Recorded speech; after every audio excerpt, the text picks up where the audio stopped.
मधु की आदत थी कि वो हर सुबह जल्दी नहा धोकर पूजा पाठ करके पेड़ पौधों को पानी दे दिया करती थी। पर जब भी यह नियम महीने में किसी दिन नहीं हो पाता था, तो मधु की सास सुलेखा अपनी बातों का पिटारा खोलकर बैठ जाती थी। सुलेखा, क्या बात है मधु, आज उठने में बड़ी देर कर दी, सब ठीक तो है ना? मधु, माँ जी, वो आज मेरी तबीयत ठीक नहीं है। सुलेखा, बस बस, ज़्यादा समझाने की ज़रूरत नहीं है। महीने से हुई हो, साफ साफ बोलो ना। और हाँ, कान खोलकर सुन लो, तुम हमेशा ये गलती दोहराती हो। पीरियड्स के दौरान किचन में नहीं जाना और ना ही खाने की किसी चीज़ को हाथ लगाना, मंदिर में नहीं जाना और ना ही पूजा करना, तुलसी माता को भी हाथ नहीं लगाना। पीरियड्स के चौथे दिन ही बाल धो लेना और उसके बाद ही किचन में जाना। 3 दिन अलग अलग कमरे में सोना और पीरियड ख़त्म होने के बाद ही बिस्तर की चादर को धोना। अचार को भी हाथ न लगाना, क्योंकि इससे अचार सड़ जाता है। मधु, पर माँ जी, आप अकेले रसोई कैसे संभालोगी? शीला भी गांव गई हुई है। घर की साफ सफाई, बर्तन, कपड़े, रसोई का खाना पीना कैसे बनाओगी? सुलेखा, मैं कर लूँगी, पर तुम घर के सब कामों से दूर रहना। सुलेखा का स्वभाव ऐसा ही था। वो अभी भी पुराने विचारों में जीने वाली महिला थी, इसलिए वो पीरियड्स को घिनौने नज़रिए से देखते थे। 3 दिन मधु हद से ज़्यादा परेशान हो जाती है। कभी कभी तो इन दिनों में उसका खान पान इतना ख़राब हो जाता था कि वो बहुत ही कमज़ोर महसूस करने लगती थी। इसका सबसे बड़ा कारण था उसकी सास का पीरियड्स को लेकर अंधविश्वास। मधु, क्या करूं? आज तो मेरी हालत बहुत ख़राब हो रही है। बार बार बाथरूम जाकर मैं तंग आ गई हूँ। बहुत कमज़ोरी हो रही है। मन कर रहा है कि एक कप गर्म गर्म चाय मिल जाए तो पेट की सिकाई हो जाएगी।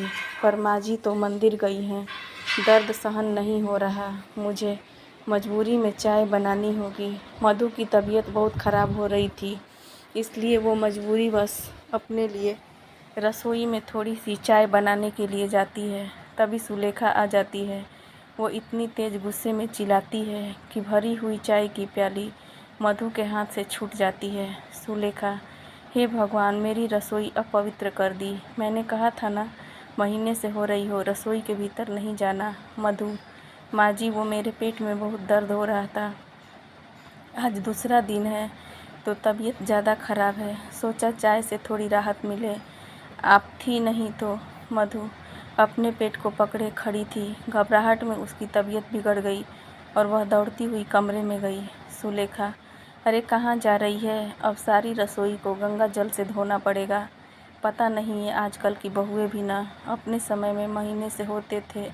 हमें तो हमारी सास 3 दिन कमरे में बंद रखती थी। सब कुछ जो खाना पीना होता है वो दरवाजे से ही सरका देती थी। तभी मधु का पति राजेश आ जाता है। वो कमरे में देखता है कि मधु बेहोश पड़ी हुई है। राजेश, मधु, आंखें खोलो मधु। सुलेखा, क्या हो गया? इतना चिल्ला क्यों रहा है? अरे मधु को क्या हुआ? अभी तो भारी चंगी थी। राजेश, पता नहीं, मैं कमरे में आया तो मधु बेहोश की हालत में दिखी। मैंने लेडी डॉक्टर को फ़ोन कर दिया है, वो आती होंगी। तभी लेडी डॉक्टर आ जाती है। वो मधु का चेकअप करती है और एक इंजेक्शन देती है, जिससे मधु थोड़ी देर बाद होश में आ जाती है। डॉक्टर, घबराइए नहीं, डरने की कोई बात नहीं है। कमज़ोरी और थकान के कारण मधु बेहोश हो गई थी। मधु, डॉक्टर, वो मेरा आज सेकेंड है तो।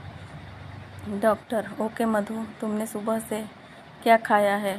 मधु, डॉक्टर, मैंने तो सब कुछ खाया था। अभी थोड़ी देर पहले ही माँ जी ने मुझे दूध और फल दिए थे।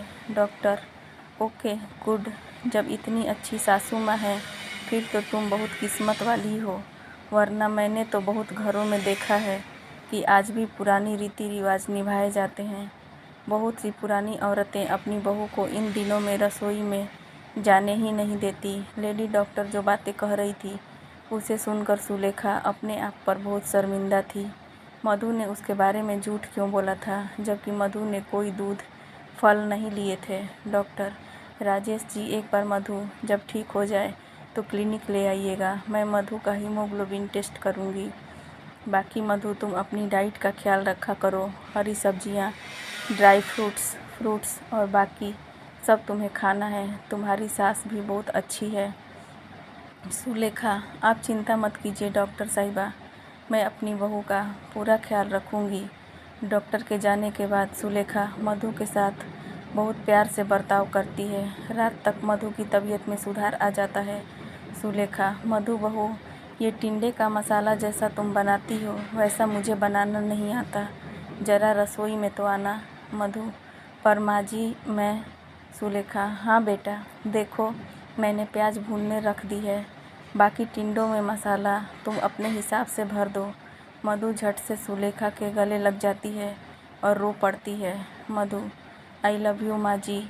Sulekha, I love you too मेरी प्यारी बहू रानी। दोनों सास बहू का प्यार देख राजेश को भी तसल्ली हो जाती है। उस दिन के बाद सुलेखा ने कभी भी पीरियड्स के दिनों में अपनी बहू मधु से छुआछूत नहीं मानी। सुलेखा जानती थी उसकी छुआछूत के कारण आज उसकी बहू मधु की जान को खतरा हो सकता था। सुलेखा को अपनी भूल का एहसास हो चुका था। मधु भी अपनी सास की बदलती सोच देखकर बहुत खुश हुई। दोस्तों, अगर मेरी वीडियो पसंद आए तो प्लीज़ लाइक करें और मेरे चैनल को सब्सक्राइब करें। Thank you.